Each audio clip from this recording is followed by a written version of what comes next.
টানা ১০ দিনের মতো ইরানের সাথে ইসরায়েলের যুদ্ধে একের পর এক ক্ষেপণাস্ত্র হামলা, পাল্টা হামলা এবং শীর্ষ নেতৃত্বের মৃত্যুতে পুরো অঞ্চল পরিণত হয়েছে এক ভয়াবহ মৃত্যুপুরীতে। যুক্তরাষ্ট্র এই যুদ্ধে সরাসরি জড়িয়ে পড়ায় সমীকরণ হয়ে উঠেছে আরও জটিল।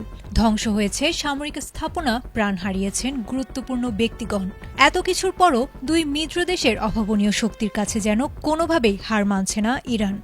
বলা যায়, ময়দানে নেমে ইরান আরও স্পষ্টভাবে বুঝে উঠতে পেরেছে কখন কোন চাল চালানো উচিত। তাদের এই অকল্পনীয় শক্তি সম্পর্কে হয়তো কোনো ধারণাই ছিল না ট্রাম্প নেতানিয়াহুর। আর তাই ইরানের এই হার না মানার রূপ দেখে এবার নিজেদের বাঁচানোর পথ খুঁজতে শুরু করলেন ইহুদিরা।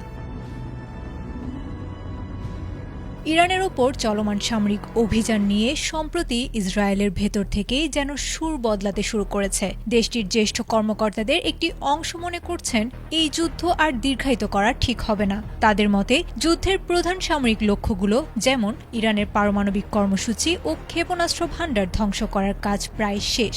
এখন শুধু যুদ্ধ থেকে সম্মানের সাথে বের হয়ে আসার পথ খোঁজা জরুরি।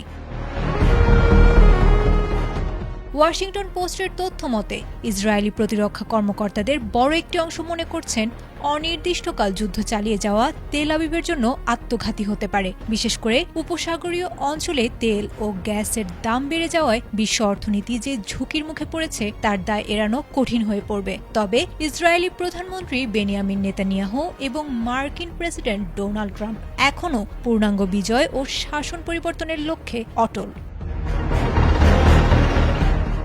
পরিস্থিতি আরও ঘোলাটে হয়েছে মোজতবা খামেনির উত্থানে। সাবেক সর্বোচ্চ নেতার মৃত্যুর পর তার ছেলের হাতে ক্ষমতা আসায় আলোচনার পথ আরও সংকীর্ণ হয়েছে বলে মনে করছেন বিশ্লেষকরা।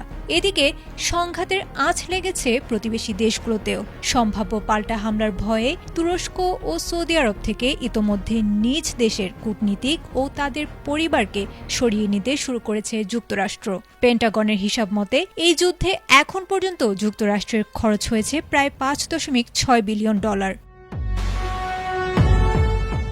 সব মিলিয়ে মধ্যপ্রাচ্য এখন এক সন্ধিক্ষণে। একদিকে ধ্বংসাত্মক যুদ্ধের সমাপ্তি খোঁজার চেষ্টা, অন্যদিকে নতুন নেতৃত্বের অধীনে আরও কট্টর প্রতিরোধের হাতছানি। এই দ্বিমুখী টানাপোড়েনে ইরান ও ইসরায়েলের ভবিষ্যৎ এখন কেবল রণক্ষেত্রেই নয়, বরং ওয়াশিংটনের নীতি নির্ধারণী টেবিলের সিদ্ধান্তের উপরও ঝুলে আছে।